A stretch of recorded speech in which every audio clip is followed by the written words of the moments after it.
First, position the patient's hand in the mitt with the fingers separated by the appropriate dividers. The mitt will accommodate either the patient's left or right hand. Second, secure the white strap across the patient's knuckles. Next, position the blue foam cuff over the patient's wrist and thread the wrist strap through the plastic ring on the side of the mitt. Make sure to tighten the strap for a snug fit.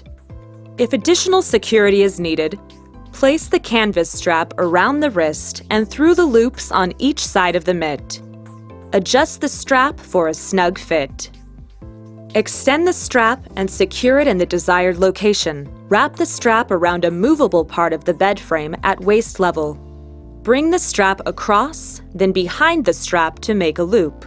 Bring the second strap through the first loop. Pull to tighten and tuck any excess strap out of the reach of the patient. Do not attach to the side rails. To release, pull on the tail end of the strap. Thank you for choosing ProCare patient safety devices from DJO. Our goal is to provide quality products that meet the needs of you and your patients. You can contact us toll-free at 1-800-793-6065